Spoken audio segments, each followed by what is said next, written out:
اور बड़े बयान की तरफ आपको लेकर चलते हैं, जहां पर आप सब जानते हैं तहकीकाती अमल ऑलरेडी चल रहा है और कई लोगों की गिरफ्तारियां हुई हैं।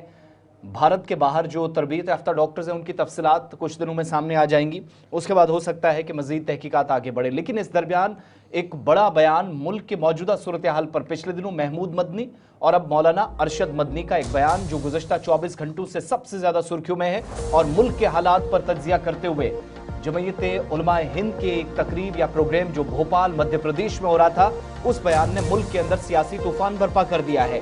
मौलाना अरशद मदनी ने एक तो जो बार बार मुल्क के अंदर कहा जाता है लव जिहाद, थूक जिहाद, लैंड जिहाद, इस पर तज्जिया करते हुए कहा कि जिहाद के असल माने क्या हैं, लेकिन ये भी साफ कर दिया कि हुकूमत और अदलिया अक़लियतों को बिलखुसूस मुसलमानों को कमज़ोर कर रही हैं और जब जब जुल्म होगा तब तब मुसलमान जिहाद करेगा और जिहाद का असल मतलब क्या है ये सबको समझ आएगा।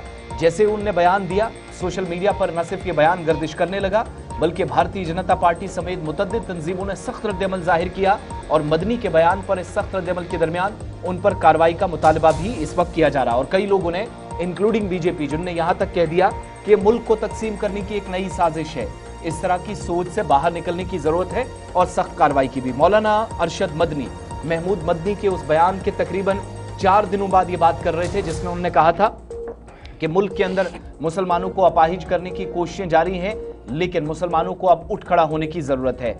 जमात के सरबराह या जमीयत उलमा हिंद के सरबराह मौलाना अरशद मदनी ने 3-4 और भी बड़ी बातें की जिसमें मुल्क की मौजूदा सूरत हाल, जिसमें उन्होंने कहा कि अलग अलग जगहों पर बुलडोजर कार्रवाइयां चल रही हैं। सुप्रीम कोर्ट के हुक्म के बावजूद भी अगर इस तरह की कार्रवाइयां हो रही है तो दैट मीन्स अदलिया भी कमजोर हो रही है और हुकूमत का कामकाज जो एकतरफा तौर पर है कुछ फैसले जिसका उन्होंने हवाला देते हुए कहा। और एक इसमें बात की उन्होंने प्लेसेस ऑफ वर्शिप एक्ट 1991 की, जिसमें उन्होंने कहा कि कुछ बड़ी आईनी तब्दीलियां करने की तैयारियां हैं और इससे पता चलता है कि आईन का रोल मुल्क के अंदर आइंदा दिनों में कुछ भी नहीं रहेगा जिस हिसाब से काम हो रहा है।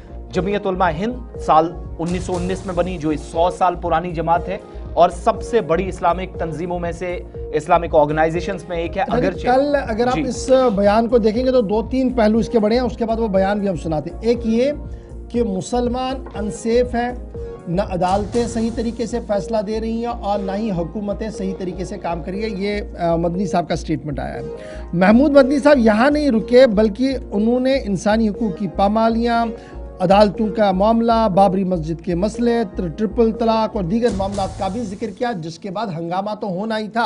याद रखिएगा इससे पहले सिर्फ चंद दिन पहले इनके वालिद साहब का भी बयान आया था, उस पर भी हंगामा होता है, लेकिन ये उससे भी एक कदम आगे सख्त बयान माना जा रहा है। महमूद मदनी साहब क्या कुछ कह चुके हैं, जरा पहले इसको सुन लेते हैं, उसके बाद आपको रिएक्शन भी बताएंगे जो आया है। लेकिन महमूद मदनी जिन अल्फाज का इस्तेमाल कर रहे हैं, क्यों एक बड़ी खबर और एक बड़ा बयान बन रहा है।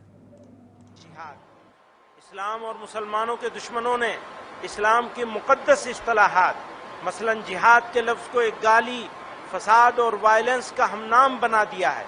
लव जिहाद, लैंड जिहाद, तालीम जिहाद, थूक जिहाद वगैरह जैसे जुमले इस्तेमाल करके मुसलमानों की सख्त दिल आज़ारी और उनके मजहब की तौहीन की जा रही है। अफसोस का मकाम है कि हुकूमत और मीडिया में बैठे जिम्मेदार अफराद भी इस तरह के अल्फाज इस्तेमाल करने में कोई शर्म महसूस नहीं करते और न एक कम्युनिटी की दिल आज़ारी की परवाह करते हैं। परवाह क्या करेंगे, ये तो उस कम्युनिटी की दुश्मनी में करते हैं। ये तो पुराने दौर से चला आ रहा है कि कहीं भी दहशतगर्दाना अमल पेश आ जाए तो उसको जिहाद का नाम देकर इस्लाम और मुसलमानों पर ताने, तहमतें और नाहक इल्ज़ाम आयद किए जाते हैं। ये वाज़ेह होना चाहिए कि इस्लाम में जिहाद एक मुक़द्दस दीनी फरीज़ा है। जिहाद कुरान में कई मानों के लिए इस्तेमाल हुआ है, लेकिन जिस माने के लिए भी इस्तेमाल हुआ है फ़र्द से लेकर समाज और इंसानियत की भलाई, उनकी सरबुलंदी और उनकी इज़्ज़त व वक़ार के क़याम के लिए हुआ है। जहाँ जंग व क़िताल के माने में इस्तेमाल हुआ है वो भी जुल्म फसाद के ख़ात्मे और इंसानियत की बक़ा के लिए। इसलिए जब जब जुल्म होगा तब तब जिहाद होगा। मैं इसको दोबारा कहता हूँ, जब जब जुल्म होगा तब तब जिहाद होगा। मुल्क की मौजूदा सूरत हाल इंतहाई हसास और फिक्र अंगेज है। अफसोस के साथ कहना पड़ता है کہ ایک خاص طبقے کی بالادستی اور دوسرے طبقوں کو قانونی طور پر بے بس، سماجی طور پر علیحدہ اور معاشی طور پر بے عزت، رسوا اور محروم بنانے کے لیے معاشی boycott, bulldozer action, mob lynching, مسلم اوقاف کی سبوتاژی، دینی مدارس و اسلامی اصطلاحات کے خلاف منفی مہم کی باقاعدہ اور منظم کوششیں کی جا رہی ہیں۔